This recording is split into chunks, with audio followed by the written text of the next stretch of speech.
안녕하세요. 잘 들리시나요? 네, 네, 감사합니다.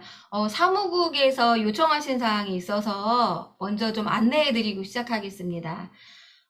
시작 전에 참가자분들께서 실명으로 좀 화면 이름을 바꿔주셨으면 좋겠습니다. 자격증 관련해서 보수교육 출석 체크를 해야 되기 때문에 실명으로 지금 안 바꾸신 분들께서는 좀 바꿔주시면 감사하겠습니다. 네, 그럼 시작하겠습니다. 안녕하세요. 반갑습니다. 이렇게 어려운 시기에 선생님들 모두 평안하시고 무탈하신가요? 네, 저는 네, 올해 학교 연구회 회장이고요. 경기 파주시 와석초등학교의 심희보입니다. 이번 주가 아주 숨가쁘게 지나가는 것 같아요. 더군다나 학교 현장은 이맘때가 굉장히 바쁜 시기잖아요. 선생님들 맡으신 업무 처리도 하시고, 마무리를 하셔야 될 시점인데다가 학교 이동하시는 분들, 주변 정보도 얻으시고, 개인적인 일들도 있으실 테고, 그러는 가운데 또 이렇게 RJ 주간에 좋은 강의들도 또 챙기셔야 하고, 매우 바쁘신 가운데 이렇게 참석해주신 모든 분들께 먼저 감사를 드리고 싶습니다. 근데 학교 현장에선 진짜 지금 뭐니 뭐니 해도 다음 주부터 다가오는 이제 시작이 되는 전면 등교가 가장 심장을 뛰게 하는, 네, 좀 안 좋은 쪽으로, 네, 심장을 뛰게 하는 일인 것 같습니다. 지난해보다 저희도 이제 등교 일수가 많다 보니까 벌써 학교에 그 학폭 사안이 여러 건이 더 늘었거든요. 아무튼 선생님들 12월 한 달 잘 마무리하시고 무사하시고 안전하시기를 바라겠습니다. 오늘은 RJ 주간의 넷째 날인데요. 시작에 앞서서 잠시 RJ 주간을 좀 소개를 하겠습니다. 협회에서 홍보 자료를 좀 주셨는데요. 좀 읽어드리고 시작하겠습니다.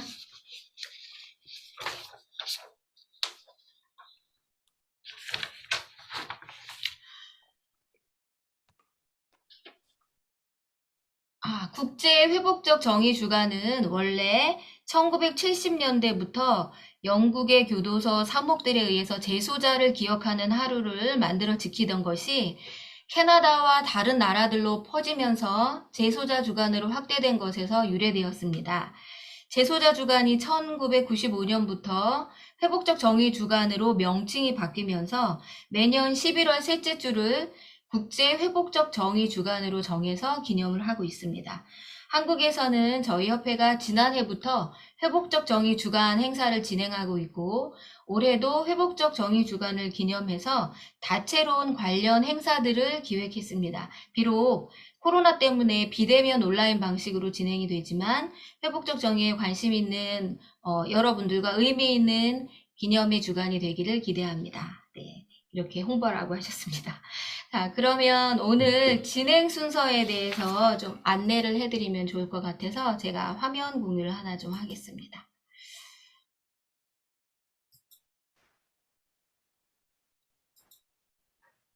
네, 공유됐나요? 보이시나요? 아니요. 다시 한번 시도를 해보겠습니다.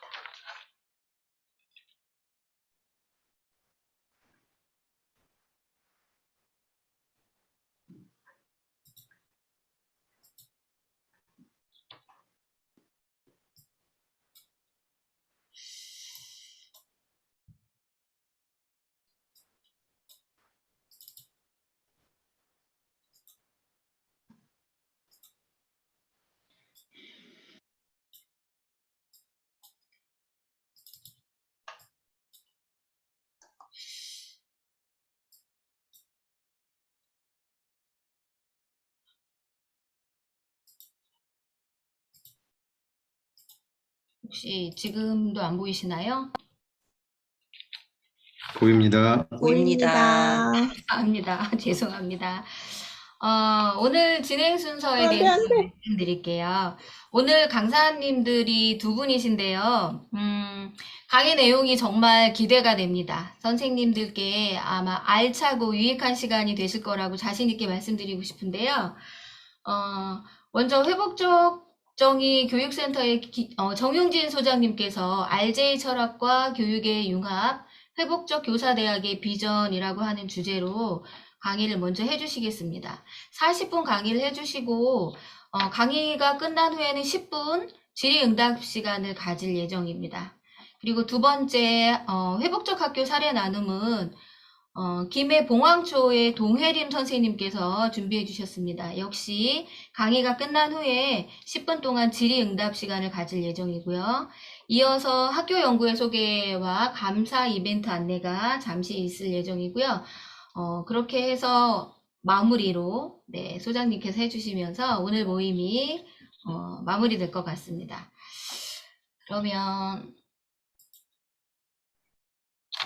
오늘 첫 번째 강의는 강사 선생님 소개를 좀 하겠습니다. 현재 아주 전국적으로 남녀노소 할 것 없이 매우 두터운 팬층을 확보하고 계시다는 회복적 정의 교육센터의 정용진 소장님께서 RJ 철학과 교육의 융합, 회복적 교사대학의 비전을 주제로 해서 강의를 해주시겠습니다. 강의를 들으시는 동안에 선생님들께서 궁금하신 내용이나 함께 공유하고 싶으신 내용이 있다면 채팅창에 올려주시면 좋을 것 같아요. 그러면 정용진 소장님 준비되셨나요? 네, 열렬한 박수로 모시겠습니다. 부탁드립니다. 네. 자, 선생님들 안녕하세요. 제 목소리 잘 들리실까요? 네. 예. 네네. 이렇게 뜻깊은 자리에 함께 할 수 있어서 지금 감사합니다. 이미 이제 회복적 정의 주간이 어떻게 진행되는지 다 들으셨으니까요. 또 이제 4일 차인데 함께 할 수 있어서 기쁩니다. 사실 회복적 정의 운동은 이미 다 아시는 것처럼 1974년에 캐나다에서 우연한 사건을 이제 다루다가 시작됐죠. 그래서 그것은 어떤 국가에서 누가 주도한 것이 아니라 공동체에서 사람들이 우리가 어떻게 하는 게 잘 지내는 일인가를 고민하던 일반인들이 이제 시도했던 것이죠. 그렇게 우연한 사건이 진행된 것이 벌써 50여 년이 흘러갔고요. 그것을 이제 우리가 잘 아는 회복적 정의 아버지라고 하는 하워드 제어 교수께서 1990년대에 이제 회복적 정의란 무엇인가 그 책을 통해서 이론화했고, 그게 또 다시 지금 한 30년 흘러왔죠. 그리고 아마 첫날 이제 들으신 분 계시겠습니다만, 마가렛 솔스번 같은 분이 이 내용을 학교에 이제 적용했던 것이 2000년대 초반에 적용하게 됐고, 그것이 또 다시 한 20년 정도 학교에 적용된 것이 흘러오게 됐습니다. 그리고 저희 이제 단체 한국평화교육훈련원은 2011년 그때부터 한국의 교육계에 이 내용을 이제 전파해 왔던 것이죠. 그래서 그게 다시 이제 한 10년 정도 흘러가게 됐습니다. 그래서 우리가 아마 이렇게 하는 이 자리도 앞으로는 어떻게 해야 될 것인가 하는 거를 들여다보는 자리라고 생각을 해요. 그래서 저한테 주어진 시간이 많지 않은데요. 어쨌든 저는 오늘 주제처럼 이 교육하고 회복적 정의가 어떻게 연결되는지, 특별히는 이제 저희 단체에서 특별히 이제 학교에 그리고 교사들께 이제 회복적 생활 교육이라는 이름으로 회복적 정의 이제 철학과 정신을 어떻게 적용할 것인가, 그 부분을 많이 이제 교육해 왔습니다. 그래서 함께 이제 생각해 보려고 하고요. 목적은 이제 제가 이제 새로 이번에 시작하고 있는 회복적 교사 대학이라는 과정을 만들었어요. 벌써 올해로 이제 2년 차가 되고 있고, 작년에 파일럿 프로그램으로 한번 시도를 해보고, 올해는 본격적으로 지금 두 팀이 이제 하고 있습니다. 그거를 소개드리려고 하는데, 그냥 당장 그 프로그램 소개보다는 이게 우리가 이런 걸 왜 해야 되는가, 어떤 필요가 있어서 이걸 해야 되는가 하는 부분을 같이 한번 생각해 보려고 합니다. 네, 그래서 바로 시작해도 되겠죠? 네, 바로 시작 안 하면 또 제가 말이 많은 사람이어가지고 특히나 시간 관리를 또 잘 해야 될 텐데 약간 걱정입니다. 근데 제가 제 뒤에도 이제 사람들이 계시기 때문에 제가 잘 시간 활용할 수 있도록 노력하고, 좀 위험해지면은 좀 알려주세요. 같이 서로 도우면서 하시죠. 좋습니다. 그래서 이 부분을 같이 볼 건데, 이게 회복적 교사대학이라는 것이 왜 필요할까? 그러니까 이름도 좀 생소할 수 있겠죠. 예, 여기 밑에 썼습니다만 영어로는 Restorative Discipline Academy 이렇게 불러서 저희가 애칭으로 알다라고 부릅니다. 알다. R하고 DA를 합쳐서 알다 이렇게 하고 아마 아시겠습니다만 이제 협회에서 알자라는 걸 하죠. 그렇죠? RJ 아카데미 이렇게 해서 여러 가지 이제 대중 특강을 하고 있는데 거기에 착안해서 이름을 이렇게 불러봤습니다. 그래서 같이 이야기를 나눌 텐데 일단 우리가 근본적으로 생각할 것은 회복적 생활교육이 이 시대에 왜 필요한가 하는 거를 먼저 생각해 보면 좋겠습니다. 그 얘기는 이제 우리 시대가 조금 변모하고 있기 때문에 우리가 회복적 생활교육이라는 이름으로 학교에 이게 전파된 지가 아까 말씀드렸듯이 한 10년 정도 됐어요. 그래서 이미 이런 내용을 많이 아세요. 그렇죠? 그래서 저도 전국에 다니면서 회복적 생활교육을 학교마다 교육을 할 때 옛날에는 회복적 생활교육이 무엇인가를 교육했다면 지금은 무엇인지는 어느 정도 아니까 근데 이걸 왜 해야 되는가 하는 부분에서 주로 초점을 맞춰서 더 교육을 하는 경향이 있습니다. 그러니까 그 정도로 우리가 많이 알게 됐다는 것은 다행스러운 일인데 사실 제 문제의식은 이게 아주 표면적으로만 넓게 퍼지고 있지 깊어지지 못하고 있다라는 문제의식을 가지고 있어요. 아마 이건 뒤에 설명드리겠습니다만 전 세계적인 공통적인 현상입니다. 지금 회복적 정의 주관으로 운동을 하고 있습니다만 한편으로 회복적 정의가 이제 짧은 기간 내에 전 세계적으로 전파되고 있지만 이게 얼마나 깊어지고 있고 사회 변화를 가시적으로 보여주고 있느냐 하는 데에서는 많은 과제를 남겨둔 상황입니다. 그걸 한번 같이 보실 텐데요. 지금은 제가 쭉 시대의 흐름을 조금 말씀을 드리고 싶은데 뭐 준비한 내용이 많기 때문에 간략하게 조금 하려고 합니다. 코로나 얘기를 안 할 수가 없어요. 그렇죠? 뭐 자세히 얘기는 하지 않겠습니다. 근데 여기 뭐 영어로 쓴 것도 있고 그런데 최근에 제가 이제 읽었던 기사 중에 하나가 뉴욕 타임즈에 하버드 의대 교수께서 이제 알란 브랜트라는 분이 이제 기고문을 실었는데 이 표현이 재밌어요. 뭐냐면 우리는 코로나 위기 상황을 일시적으로 사는 것이 아니라 아예 코로나 시대를 살아가는 것으로 진입했다. 이런 얘기를 하시죠. 여기도 보시면 재미난 표현인데요. 팬데믹이나 에피데믹은 에피소드가 아니다. 그러니까 이벤트처럼 장면 장면 나오는 게 아니다 하는 얘기고요. 그래서 우리는 이제 계속적으로 이런 시대를 살게 될 거다 하고 밑에 쓴 글처럼 이렇게 일시적인 위기 상황이 아니라 코로나 시대를 살고 있는데 앞으로 이런 상태는 수십 년 지속될 것이고 코로나의 변종들을 계속해서 다루면서 해야 될 거다 하는 거죠. 그래서 코로나가 언젠가 우리가 이제 돌아보면서 그때 참 어려웠지. 뭐 지금 다 끝나서 다행이야. 뭐 이런 시절은 오지 않을 거다라는 예측인 것이죠. 이게 좀 불행하게 들릴 수도 있겠습니다만 현대 사회가 지금 이런 형태를 만들어냈기 때문에 이것이 계속될 거다. 그리고 소위 이제 우리가 위드 코로나를 얘기하고 있기 때문에 거기에 대비를 해야 된다 하는 얘기죠. 근데 이거는 그냥 단순하게 생활의 불편함을 말하려고 하는 것이 아니라 저는 이제 우리가 교육을 하고 있기 때문에 코로나 상황은 어떻게 봐야 되는가 했을 때 코로나는 달라지는 산업 구조, 그러니까 기존의 산업 구조가 문제가 있다라는 것이 증상으로 드러난 것이고, 그래서 다 같이 이제 산업 구조를 바꿔나가야 된다라고 우리가 하고 있죠. 코로나가 아니어도 우리가 알듯이 1차, 2차, 3차, 4차로 많은 흐름이 변화를 해왔습니다. 우리는 사실상 2차 여기 산업혁명의 사이에 살고 있어요. 석유나 이제 에너지를 쓰고 전기를 발전시켜서 해왔다가 이제 3차로 지금 이행하고 있고 다시 4차로 넘어가는 그런 시기죠. 요 구분은 제레미 레피킨이 이제 해놓은 구조입니다. 아직까지 4차가 오지 않고 3차도 완전히 이루어지진 않았어요. 왜냐하면 이분이 보기에는 대체 에너지가 나와야 되는데 아직도 석유 에너지에 의존하면서 우리는 정보화 혁명을 만났기 때문에 지금 넘어가는 상태라고 볼 수 있습니다. 그래서 제레미 레피크는 이제 이미 한 10여 년 전에 앞으로의 시대는 200년 동안 지속됐던 이 화석연료 문명이 종말을 맞는다 이렇게 얘기를 했고요. 지그문트 바우만이라고 또 유명한 철학자시죠. 이분도 지금 시기는 인터레그넘이다. 그러니까 기존의 국왕이 죽고 아직 새로운 왕이 나타나지 않은 일종의 거리 상태다, 공백기다 하는 얘기죠.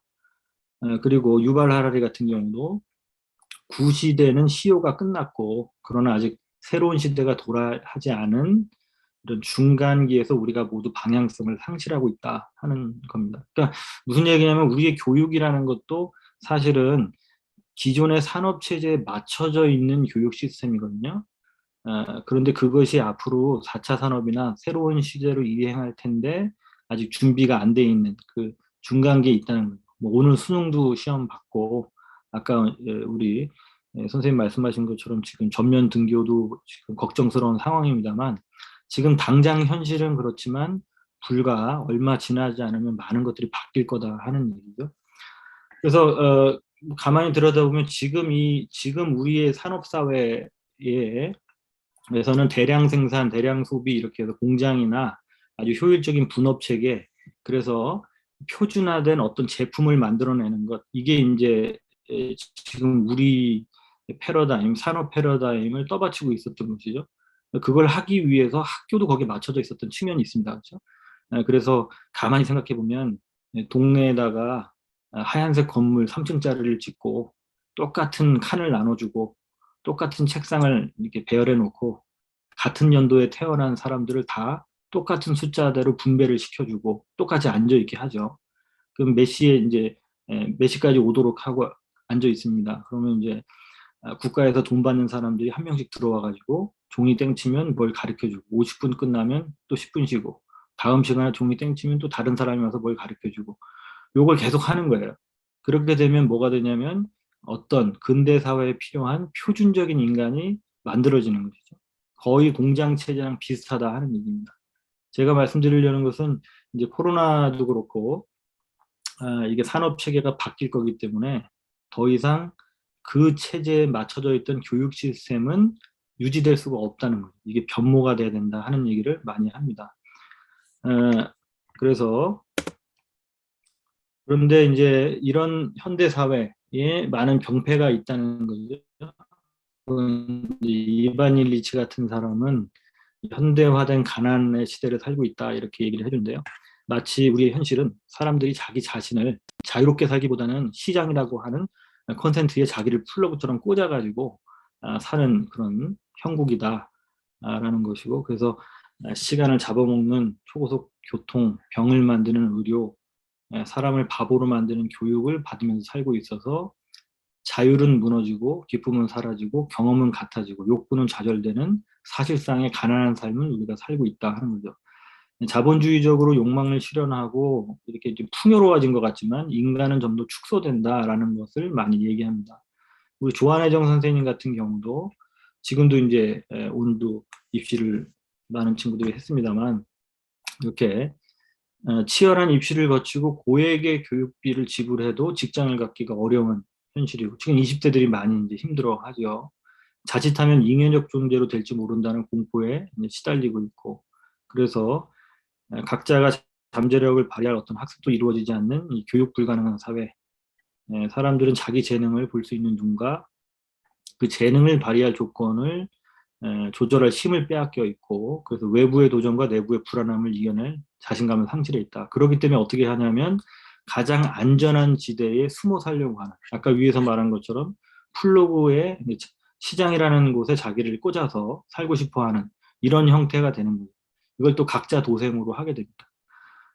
무슨 얘기냐면 지금 현대 산업사회는 공동체가 붕괴돼 있고 그래서 각자가 능력이 있으면 살아남는다 하는 구조였고, 우리의 교육 체제는 그 능력 있는 좋은 품질의 제품을 만들어내듯이 그게 시장의 반응을 보이는 것처럼, 좀 제가 비유가 조금 거칩니다만 그런 식으로 이제 교육 체계라든가 이게 만들어왔던 경향이 있다는 얘기고요.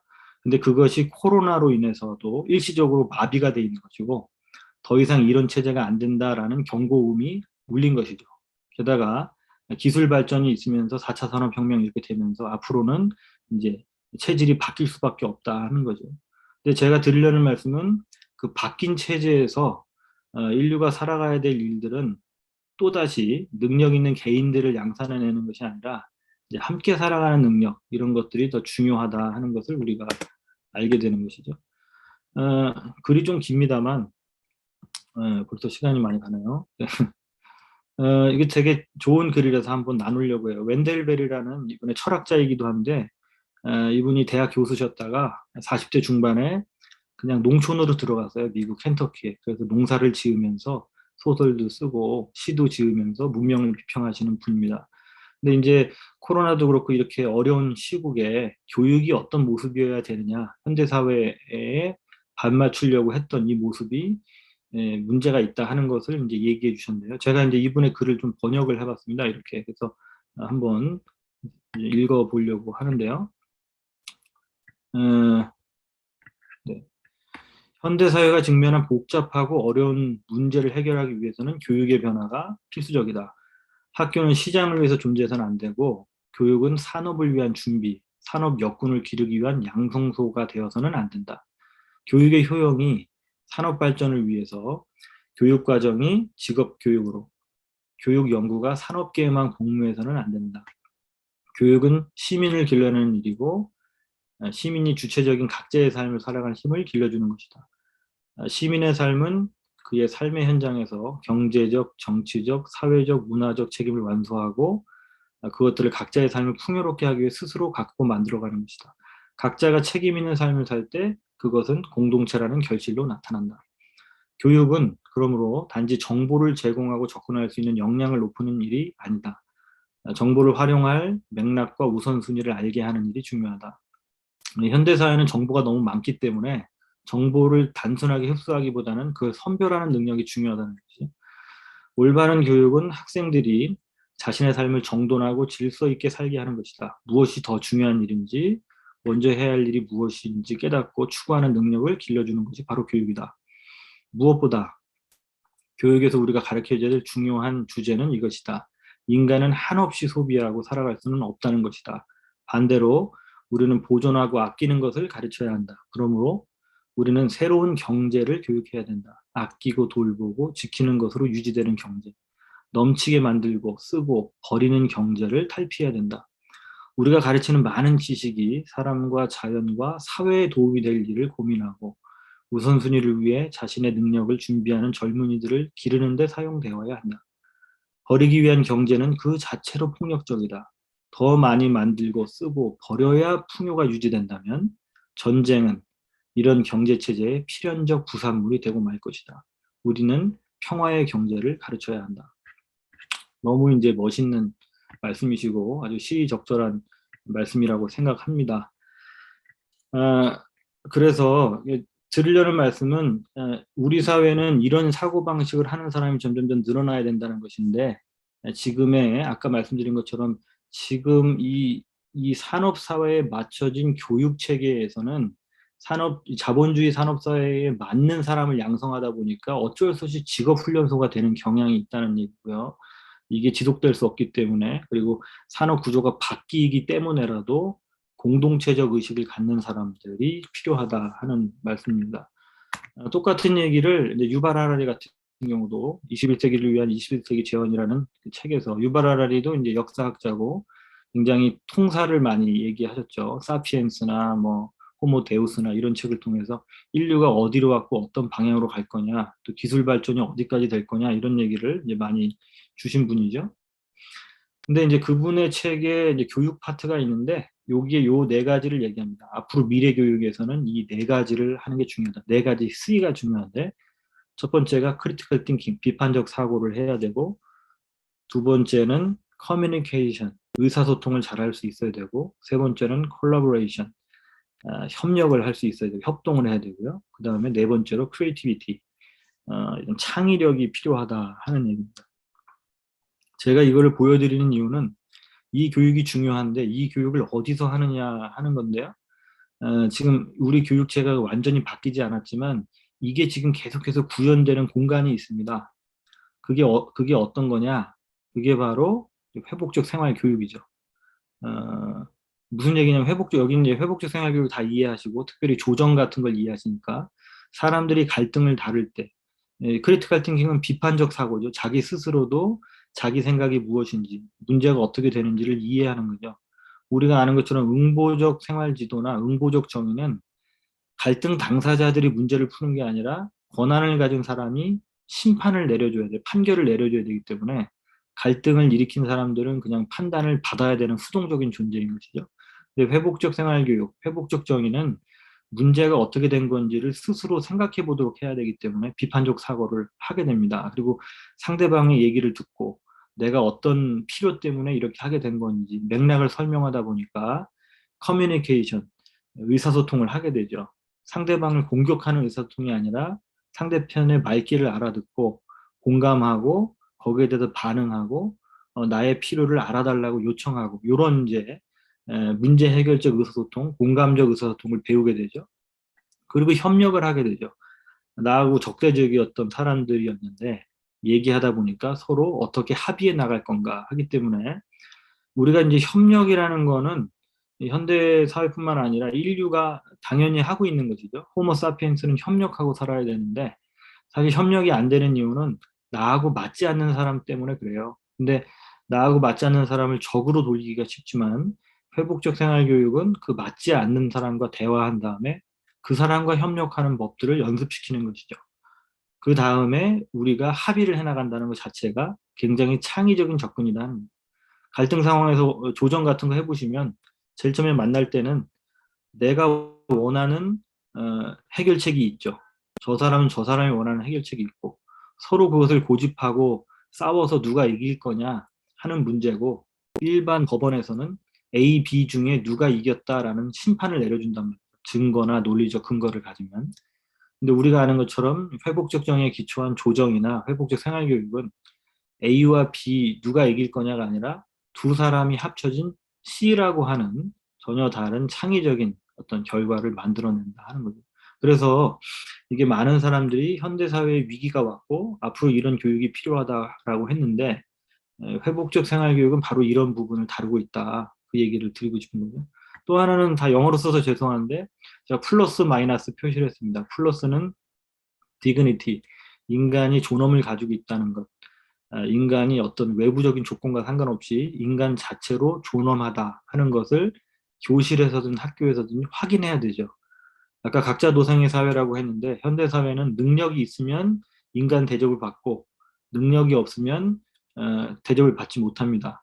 그리고 내가 존귀한 존재라는 것, 내가 대접받을 만한 존재라는 것을 확인하기 위해서 어떻게 하느냐? 인간은 다른 사람들을 비하시키면서 자기를 높이는 방식을 쓰죠. 타인에게 수치심을 안겨줌으로써 자신은 존귀하다라는 것을 입증하고 싶어하는 폭력적인 근성을 가지고 있어요.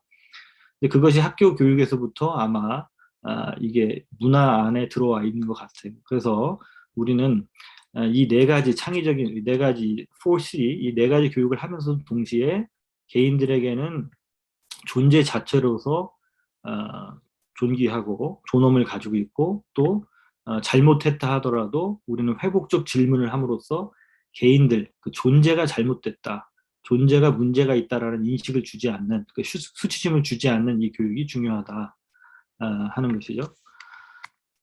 자, 그리고 또 한 가지는 잘 듣고 계시죠? 네. 제가 지금 어떤 맥락이냐면 이제 회복적 교사 대학이 왜 필요하냐 하는 얘기를 계속 드리고 있는 건데요. 시대 상황이 어떻게 가고 있는 건지 하는 얘기인데 갈수록 시대 상황은 개인의 능력이 중요하고 공동체성은 줄어드는 이런 상황으로 가고 있기 때문에 우리가 어떻게 협력하고 함께 살아갈 거냐 하는 지혜를 모으지 않으면 굉장히 큰 위기가 온다라는 것을 많은 사람이 얘기하고 있다는 그 말씀을 드리는 것이고 회복적 생활교육은 그것들을 대비할 수 있는 좋은 미래 교육이다. 그 이제 관점에서 말씀을 드립니다. 또 하나는 이제 파커 파머 같은 경우가 비통한 자들을 위한 정치학에서 이야기하기를 민주주의는 배틀과 같다 하는 것이죠. 시줄과 날줄이 엮여서 새로운 직물이 만들어지는 이런 창의적인 것이 바로 민주주의라는 틀이라는 것인데요. 이게 작동되지 않는 것은 사람들의 마음의 습관이 잘못 형성되고 있다라는 것이죠. 그것은 뭐냐면 나하고 의견이 다른 사람을 우리는 적으로 생각하기 쉽다는 거예요. 인간관계, 타인은 적 아니면 친구밖에 없다라고 하는 이분법적 사고관에 빠지게 되는데 갈등 상황에서는 나하고 갈등하는 상대를 적으로 간주하기가 쉽다는 얘기죠. 그래서 나는 옳고 그쪽은 틀리고 나는 선하고 저기는 악하다. 그러니까 악을 제거해야 내가 평화로워질 수 있다라고 하는 것이죠. 그러니까 우리가 평화 교육도 중요시 여기죠. 공동체는 함께 공존해야 되잖아요. 평화롭게 지내야 되는데 평화가 깨지는 이유는 평화를 강조하지 않아서가 아니라 이분법적 사고를 극복하지 못해서 그런 것이죠. 나의 평화를 깨는 것이 상대방이고 그 사람은 적이고 거기를 제거해야 내가 평화롭다. 이런 생각을 하기 때문에 이것을 벗어나야 된다. 오히려 그 상대편은 직물이 짜지는 것처럼 취질과 날줄이 엮이는 것 같은 그런 필요한 존재다라는 것을 보여주는 것이죠. 그래서 평화라는 것은 내가 이겨야 되는데 내가 이기는 방식을 비폭력 방식, 폭력을 쓰지 않는 방식을 해서 내가 원하는 것을 얻는 것이 아니라 나와 그가 아, 주장할 때 전혀 대립하고 있으니까 전혀 다른 새로운 가능성을 만들어내는 이 구체적인 힘을 우리가 이제 평화라고 할 수 있겠죠. 그런 상생력을 갖는 게 필요하다 하는 얘기인데요. 그게 역시 회복적 생활교육으로 가능하겠다 그 말씀입니다. 그래서 이 책에는 이런 또 대목이 나와요. 우리가 분노를 적에게 돌처럼 던지기보다 나의 고통의 근원을 나눌 때 우리의 마음은 열리고 커다란 분리가 연결된다. 나한테 힘들게 한 사람을 우리는 그럼 내가 이제 분노가 되고 적으로 간주해서 이제 이걸 돌처럼 던진다 하는 얘기죠.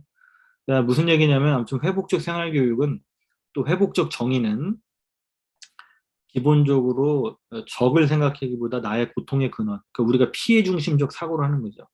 가해자를 뭐라고 하기보다 내가 받은 피해를 나누려고 하는 것, 그리고 그 사람의 맥락을 이해하는 것. 그럴 때 우리는 연결된다 하는 거죠. 현대 사회는, 그러니까 아까 이렇게 파커 파머 같은 경우는 이 거시적 차원에서 민주주의가 작동되는 것도 서로 대결만 하려고 하기 때문에 지금도 우리가 선거 국면에서 얼마나 대결이 심한지를 알게 되잖아요.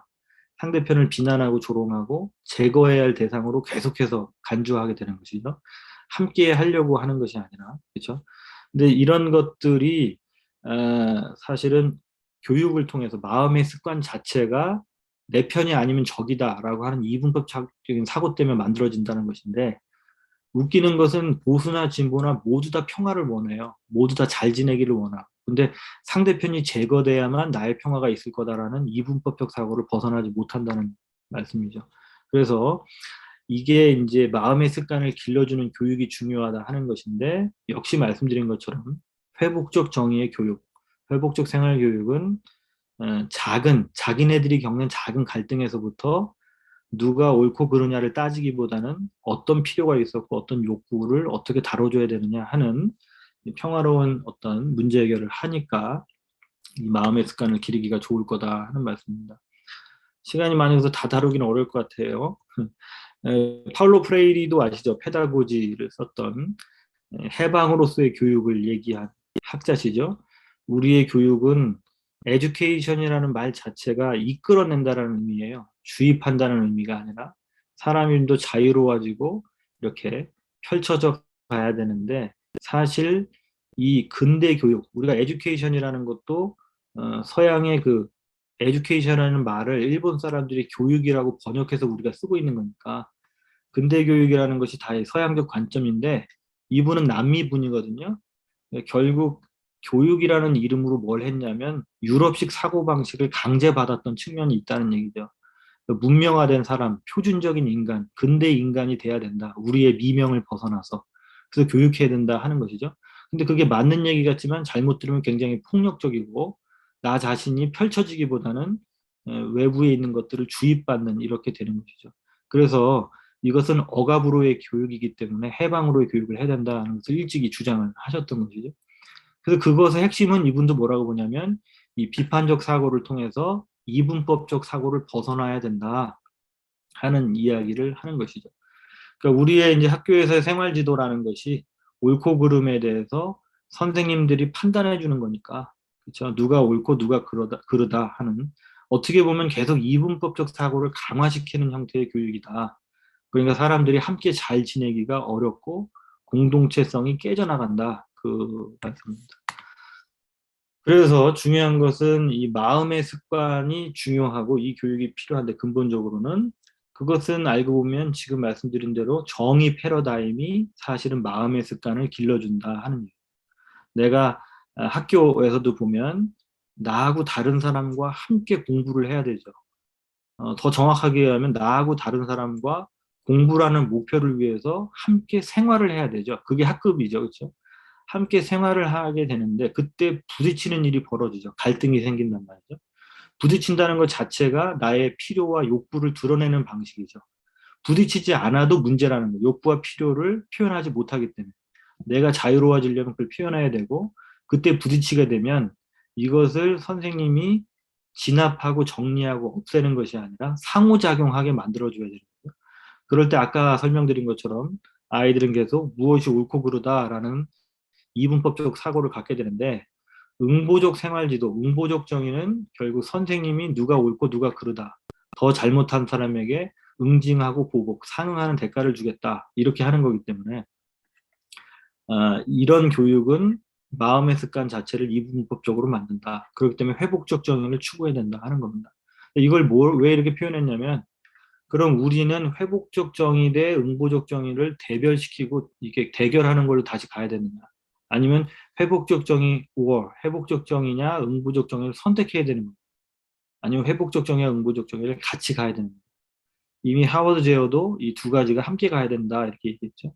그리고 아마 기억하실지 모르겠습니다만 작년에 저희 이재용 원장님이 이제 지금 회복적 정의 세상을 치유하다 그 책을 쓰시고 같이 우리가 북콘서트를 할 때 그런 좋은 말씀을 주셨어요. 그냥 우리 사회는 모노레일 사회다.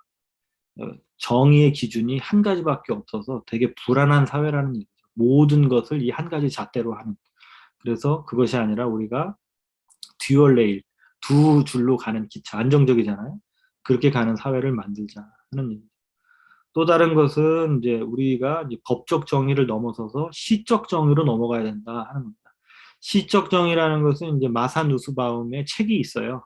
그 사람이 많은 문학책을 보면서 무엇이 옳고 그름인가 하는 것을 인간이 어떻게 살아가는가 하는 것을 법적으로만 따지는 것이 아니라 인간의 어떤 특정한 상황, 정황 등을 이해하고 공감하고 이해하고 그래서 함께 맞춰가는 이게 되게 중요하다는 얘기죠. 그러니까 정의라는 것이 최종적으로 법에서 말한 것만이 정의가 아니라 그 법을 뛰어넘는 그 사람들의 삶의 모습을 보고 판단해 줘야 되는 이런 상상력적인 측면, 문학적인 측면이 있다는 거죠. 그래서 이런 의식을 갖는 사람이 많아져야 되는데 지금 우리가 학교에서 하는 응보적 생활지도나 학교 폭력을 학폭으로 다루는 이 부분은 시적 정의를 생각하지 못하고 법적 정의만 중요하게끔 가리키는 경향이 있다는. 최근에 이제 보신 분 계시겠습니다만 마음 아픈 사건이 있잖아요. 21살 먹은 어떤 그 대학생이 자기 아버지가 뇌출혈로 쓰러져서 간병을 해야 되는데 돈도 없고 너무 가난해서 할 수 없다가 아버지를 이제 방치해서 이제 돌아가시게 됐단 말이에요. 사정을 들어보니까 도저히 혼자서 감당할 수 없는 너무나 극심하게 가난하고 힘든 상황이었고 절망 속에서 아버지가 스스로 나 이제 그만 내 방에 들어오지 마라 이렇게 해서 이제 이렇게 됐는데 돌아가시게 됐는데 그 상황을 보고 어떻게 도와줄까를 생각하지 않고 우리 사회에서 이 청년에게 존속 살인 혐의로 징역 4년형을 구형했습니다. 이것은 시적 정의는 생각도 못하고 법적으로만 고의적으로 문을 닫았냐 안 닫았냐 뭐 이런 거를 따져 나가는 것이죠. 이런 정도 수준을 넘어서야만 된다 하는 얘기를 제가 드려봅니다. 시간이 많지 않아서 더 자세히 설명을 제가 못 드리겠어요. 제가 하는 말들을 어느 정도 공감하실지 좀 염려도 되면서도 한번 이미 이해가 있으리라 생각을 합니다. 그래서 시간이 많이 갔는데 그래서 우리가 이제 앞으로 다가올 사회를 위해서는 어떻게 해야 되느냐 했을 때 저는 회복적 정의가 사람과 공동체, 민주주의를 키우는 일이 가능하다 하는 확신을 가지고 있고 그래서 이 운동을 같이 하고 있습니다. 근데 모두가 바른 말을 하고 이게 공동체가 필요하고 서로 이렇게 이해하는 게 필요하다라고 얘기하는데 바른 길을 만들어가는 사람은 어디 있는가 하는 얘기죠. 실천하는 사람들. 아마 그런 분들이 지금 이 모임에 함께 하시는 분들이 아니실까. 우리가 미력이나마 내가 속한 자리에서부터 뭔가 변화를 시도하는 그런 노력들을 하고 계시라고 생각하고, 특별히 저는 이제 학교 교육을 주로 담당하고 있기 때문에 교실이라는 공간, 학교라는 공간이 그 변화를 만들 수 있는 아주 중요한 영역이다 이렇게 생각을 합니다. 그런데 문제는 뭐냐면은 우리가 하는 이 회복적 생활 교육이든 회복적 정의든 이 모든 것이 사실은 서구에서 지금 이론화돼서 들어오고 있죠. 단재 신채호 선생님의 말씀을 한번 다시 새겨볼 필요가 있어요. 우리는 이제 석가가 들어오면 조선의 석가가 되지 않고 석가의 조선이 되고, 공자가 들어오면 조선의 공자가 되지 않고 공자의 조선이 된다. 구한말에 신채호 선생님은 나라가 무너지는 것을 보고 이분이 이제 조선 상고사라는 역사서를 기술하면서 우리 조선의 역사라는 것이 계속해서 외부에 의존하고 외부의 어떤 좋은 사상에 우리를 끼워 맞추는 형태로 해보지 않았는가, 주체적이지 못했다라는 얘기를 계속 하시는 거예요. 저는 그런 의미에서 회복적 정의, 회복적 생활 교육도 이제는 우리가 주체적으로 이 내용을 만들어 가야 된다. 외국에서 어떻게 했네 이거가 아니라, 그래서 이런 자리가 그렇게 필요하다는 것이고, 그래서 제가 이 회복적 교사 대학을 시작하는 것이다. 그 말씀입니다. 최근에 제가 논문은 이제 3개를 읽었어요. 근데 이제 거기에 뭐라 그러냐면, 영어로 쓴 걸 제가 제목만 이렇게 돌아봤습니다. 그래서 브렌다 모리슨이라고 그 캐나다에서 활동하시는 학자 있죠. 우리가 자주 보는 그 삼각형 표를 고안해내신 분이죠. 통합적인 학교 접근 방식을 말씀하신 이분께서는 회복적 생활교육, 학교 교육으로 적용된 지 이제 회복적 지금 20년 됐는데, 그 20년을 돌아보면서 뭐라고 표현했냐면 이렇게, 영어로는 그러거든요. 소셜 컨트롤에서 소셜 인게이지먼트로 이행하는 그런 이행의 역사였다 이런 얘기를 합니다. 무슨 얘기냐면 사회적 통제를 하는 것에서 사회적 참여로 옮겨가고 있다. 공동체를 구성할 때 어떻게 함께 만들어가느냐 하는 것이 회복적 생활교육, 회복적 정의가 아주 중요한 역할을 한다 이런 진단을 내린 거죠. 근데 그 밑에 있는 걸 보면 2016년 자료지만, 그런데 지금 이게 실상은 어쩌냐 하고 보니까 마치 마차가 말을 끌고 가는 것 같다. 말이 마차를 끌고 가는 게 아니라 이 전 세계적인 회복적 정의 연구 상황이라는 것이 현장 연구가 활발하지가 않아서 이론이 나오고 현장을 끌고 가야 되는데, 반대로 현장에서는 뭔가 실천이 있는 것 같은데 이게 이론화되지 않기 때문에 이게 거꾸로 돌아가는 것 같다 이런 지적을 하고 있고요. 또 다른 것은 이제 여기 서클로 나아가기 저자인 클로린 보이스라는 분은 회복적 정의가 어떻게 돌아왔나 하는 과거를 돌아보면서 이 회복적 정의라는 것은 사실은 되게 중요한데 사법, 교육, 사회복지, 교정 각자 영역에서 이게 발전돼 오기 때문에 제대로 된 실체를 아직 파악하지 못하고 있고 효과성도 아직도 잘 모르겠다. 되게 좋다는 건 있는데 많이 알려졌는데 그게 전 세계적인 상황입니다. 그래서 이분 표현이 그래요. 마치 장님이 코끼리 만지는 것 같다. 회복적 정의가 뭐냐 그러면 다들 뭐라고 하는데 아직 실체가 알지 못하는 아주 굉장히 초기 단계다 하는 이야기예요. 그렇기 때문에 제가 말씀드리는 것은 어디에 정답이 있는 것이 아니고 우리가 우리 실정에 맞게 우리 정서 속에서 우리 정황에 맞는 것들을 이제 계속 고민하는 이 고민의 주체가 나와야 된다 하는 게 이제 제 생각입니다. 그래서 이거를 제가 이렇게 융합을 하려고 했다 하는 건데요. 제 시간이 지금 50분까지인가요? 네, 몇 장 더 남았는데 제가 이제 커리큘럼을 소개해 드리려고 합니다. 제가 조금씩 밀려가 저 때문에 민폐를 끼치는. 자, 그래서 회복적 정의와 이 교육 철학을 이렇게 제가 연결을 하려고 하는 것이죠. 지금까지 설명드렸던 공동체와 관계와 그리고 이분법적 사고를 넘어서는 제3의 가능성을 만들어내는 이 회복적 정의의 가치가 우리의 교육하고 어떻게 연결돼야 되는가 하는 게 중요하고, 그것을 고민하기 위해서는 어떻게 되느냐, 회복적 사회를 만들기 위해서는 저는 회복적 교사가 먼저 준비돼야 된다라고 생각을 합니다. 왜냐하면 이것이 저절로 주어지는 것이 아니고 이것을 고민하는 주체들이 나타나야 되는데 현장과 그리고 뭐랄까요? 계속 고민할 수 있는, 그러니까 지속적인 현장을 가지고 있는 분들, 그리고 변화를 볼 수 있는 분들을 저는 교사라고 봐요. 여러분들이 있겠지만. 그래서 저는 그냥 어디 뭐 코피나 어디에서 전달해주는 이런 프로그램 한번 해봤더니 어때요, 저때요, 이렇게 하는 거 말고 내가 그 속에서 이 철학을 분명히 잡고서 이렇게 저렇게 응용하고 적용한다. 이 현장의 고민을 계속해서 대화하면서 뭔가 문제의식을 키워나가는 그룹이 필요하다 하는 이제 문제의식을 제가 이 분야에서 10년 정도 이렇게 전국을 다니면서 교육하다 보니까 그런 걸 많이 느꼈습니다. 사실 지금도 제가 전라도 광주에 지금 와 있는 거거든요. 근데 지금 일주일째 집에 못 들어가고 제가 있는데 예, 이런 교육이 필요합니다만 그 어떤 같은 깊이에서 고민하시는 분이 필요하다 하는 겁니다. 네, 그림도 좀 복잡한데 이거는 저희 홈페이지 같은 제가 올려놓을 테니까 나중에 받으실 수 있어요. 그래서 제가 이제 교육 체계를 저희 교육센터에서 교육 체계를 이렇게 나눠봤습니다. 시간이나 내용은 조금 변동할 수 있는데 저는 회복적 생활교육은 두 개로 나눠진다. 하나는 회복적 생활교육의 실천 교육이 있고 하나는 철학 교육이 있다 하는 거죠. 지금 설명드릴 것은 이 철학 교육을 얘기해요. 근데 실천 교육은 학급 운영 차원이 있고 학급 대응 차원이 있고 학급을 운영하려고 할 때도 관계를 만들어주는 단계가 있고 관계가 깨질 때 갈등을 다루는 단계가 있고 이걸 우리가 RD 1, 2 이렇게 나눴고요. 이걸 더 심화한 것이 이제 수치심이나 뭐 여러 가지를 이해하면서 RD 3라는 것으로 만들었고 학폭 대응은 이제 학교 폭력을 직접 다룰 분들이 조정자 교육, 초기 대응할 때 학폭법을 이해하고 피해자 가해자 심리구조 이해한 다음에 초기에 어떻게 민원 상담이나 대응할 건지, 그다음에 직접 사안이 터졌을 때는 어떤 식으로 해야 되는 것들인지 하는 거를 배워 나가죠.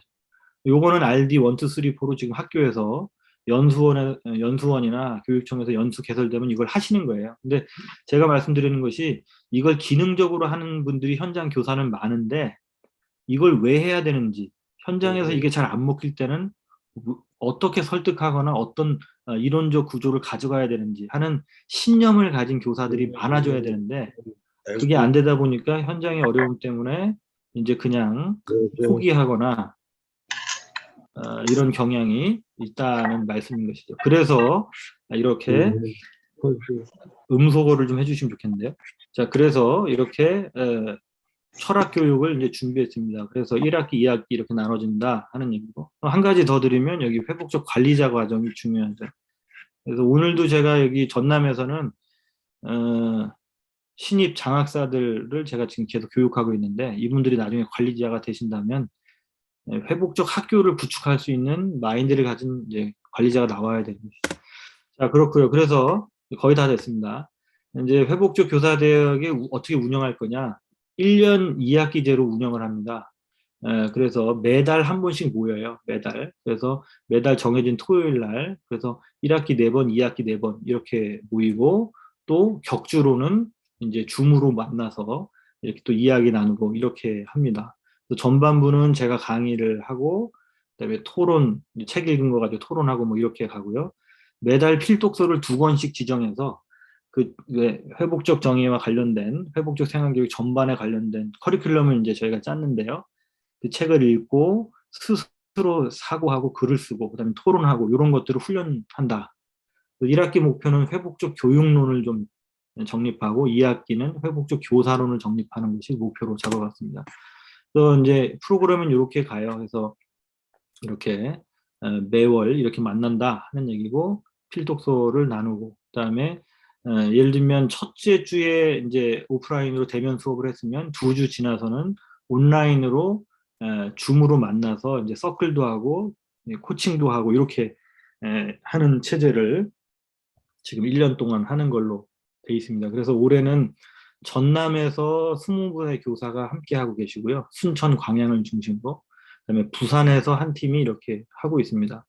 그리고 그 전년도에는 이제 전국에 있는 교사를 제가 한 20명 정도 모집했었는데 코로나가 갑자기 터져서 한 3번 정도 모이고 이제 못했었던 기억이 있죠. 마지막 장면이고요. 요게 이제 제가 구성한 커리큘럼이고 올해 이 커리큘럼으로 하고 있습니다. 요거는 조금 더 논의하면서 바꿔나갈 수도 있는데요. 1학기 때 보면 이렇게 회복적 생활교육 이것에 대해서 한번 점검해 보기 위해서 그 교사의 역할이 무엇인가 하는 거를 보죠. 그래서 회복적 생활교육 요 책하고 저 이재영 원장님이 쓰신 요 책을 두 권을 필독서로 해서 같이 읽고 나누고, 두 번째는 이제 문제 행동. 결국 회복적 생활교육이라는 것이 아이들의 문제 행동을 바로잡는 것인데, 문제 행동을 바로잡을 때 야단칠 거냐 책임을 가르칠 거냐 하는 사후적으로 문제를 바로잡는 것만이 아니라 그 전에 도대체 문제 행동이라는 것은 왜 생기는 거냐 하는 동기의 부분을 먼저 들여다볼 필요가 있다는 거죠. 그래서 필독서로는 이제 조나단 하이트의 바른 마음과 이반 일리치의 이제 학교 없는 사회 이런 거를 들여다보는 거죠. 훈육이라는 것이 학교라는 게 어떤 구조길래 만들어지느냐 이런 걸 같이 보고요. 그다음에 심리적으로 들어가서 회복적 생활교육과 이제 수치심, 제가 수치심 강의를 여러 번 했는데요. 그래서 브레네 브라운의 책과 김찬호 교수의 몸의 감 이걸 두 권을 가지고 수치심이라는 것이 훈육에 있어서 어떻게 크게 작용하는가, 그리고 문제 행동, 특별히 폭력의 근거가 인간에게는 이제 수치심이 폭력을 만드는 병원군 같은 것이다 하는 것을 돌아봅니다. 그 다음에 회복적 정의가 사실은 갈등을 다루는 거기 때문에 이게 민주주의 교육하고 아주 연결이 된다 하는 부분을 이제 이런 책들을 또 보면서, 특히 비통한 자들을 위한 정책 아까 소개해드린 거하고 마이클 샌들의 정의란 무엇인가 이런 책들을 보면서 어떻게 우리가 좋은 사회를 만들어갈 거냐는 것을 생각해 보죠.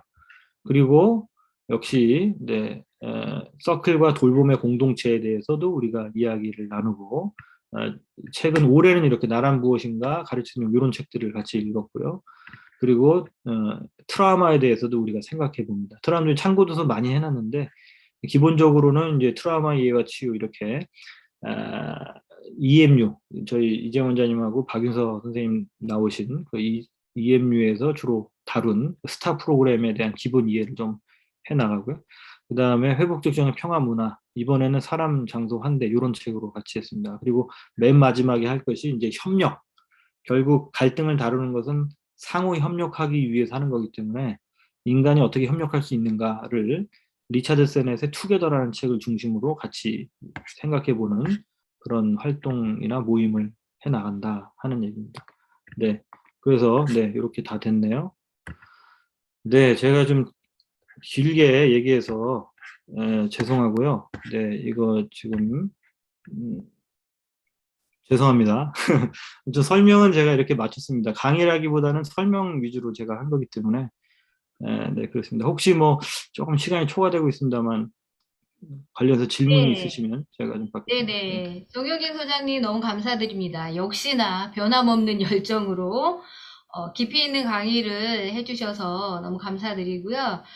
정효진 소장님께 저희 감사의 박수를 좀 보내드리고, 네, 감사합니다. 감사합니다. 정말 더 드리고 싶은 마음이 들더라고요. 네. 아쉬운 부분은 다음에 또 한번 부탁드리고요. 시간이 지금 많이 지났는데 그래도 질문을 해주신 분이 계세요. 김해의 손수자 선생님께서 아마 중학교 선생님이신 것 같은데요.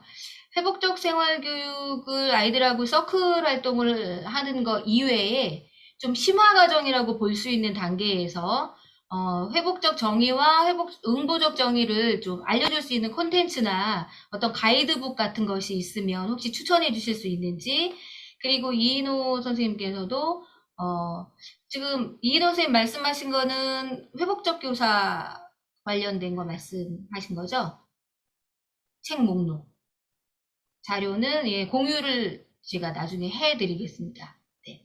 일단은 김해 손수자 선생님께서 부탁하신 어떤 콘텐츠나 가이드북 같은 게 있는지 네, 소장님께 좀 여쭙고 싶습니다.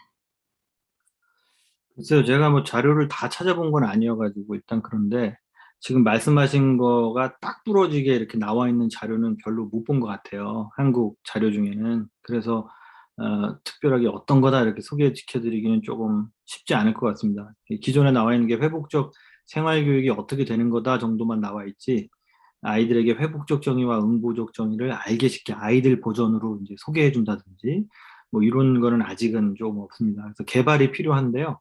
다행히 아마 오히려 여기 뭐 계십니다만 선생님들이 쓰신 책들이 있죠. 지금 황진희 선생님도 아마 동화책 같은 거, 이렇게 그림책 같은 거 하신 걸로 알고 있는데, 그 팁을 드리면 오히려 반대로 응보적 동화책을 읽고 거기에서 이제 뭐가 문제인지 회복적 관점에서 설명해주는, 그래서 응보적 동화를 회복적 동화로 바꿔보는 이런 작업들은 아이들 눈높이에서는 되게 이제 좋을 거다 하는 정도 말씀을 드릴 수 있겠습니다. 네. 네. 네, 감사합니다. 참고로 말씀드리면, 이제 이따 조금 말씀드리겠지만, 저희 학교 연구회에서도 고민하고 있는 분야거든요. 그래서, 뜻이 있으시다면 저희 노크를 해주시면 좋을 것 같습니다.